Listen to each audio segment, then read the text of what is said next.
حضرت ابراہیم علیہ السلام نے ایک روز سمندر کے کنارے ایک آدمی مرا ہوا دیکھا۔ آپ نے دیکھا کہ سمندر کی مچھلیاں اس کی لاش کو کھا رہی ہیں، اور تھوڑی دیر کے بعد پھر پرندے آ کر اس کی لاش کو کھانے لگے۔ پھر آپ نے دیکھا کہ جنگل کے کچھ درندے آئے اور وہ بھی اس کی لاش کو کھانے لگے۔ آپ نے یہ منظر دیکھا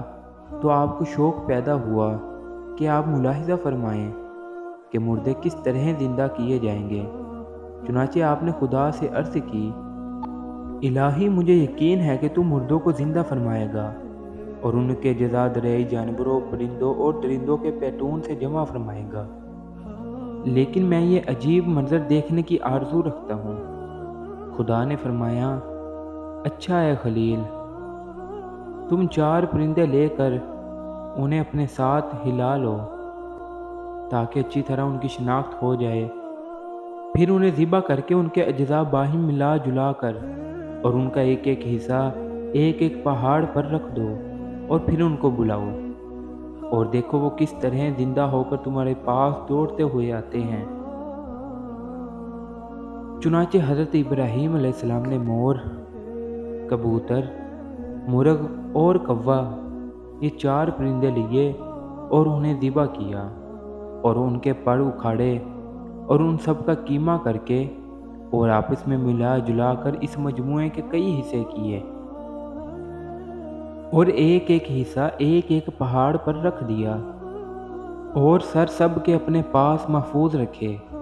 اور پھر آپ نے ان سے فرمایا، چلے آؤ۔ آپ کے کہتے ہی وہ اجزاء اڑے اور ہر جانور کے اجزاء علیحدہ علیحدہ ہو کر اپنی ترتیب سے جمع ہوئے اور پرندوں کی شکلیں بن کر اپنے پاؤں سے دوڑتے ہوئے حاضر ہوئے اور اپنے اپنے سروں سے مل کر اپنے پاؤں سے دوڑتے ہوئے حاضر ہوئے اور اپنے اپنے سروں سے مل کر بہینہ پہلے کی طرح مکمل ہو کر اڑ گئے۔ خدا تعالیٰ بڑی قدرت اور طاقت کا مالک ہے۔ کوئی ڈوب کے مرے اور اسے مچھلیاں کھا جائیں، یا جل کے مرے اور راکھ ہو جائے، یا کسی کو درندے، پرندے اور دریائی جانور تھوڑا تھوڑا کھا جائیں اور اس کے اجزاء منتشر ہو جائیں، خدائے برتر و توانا پھر بھی اسے جمع فرما کر ضرور زندہ فرمائے گا۔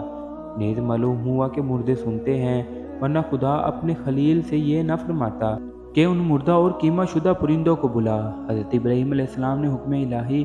ان مردہ پرندوں کو بلایا اور وہ مردہ پرندے آپ کی آواز سن کر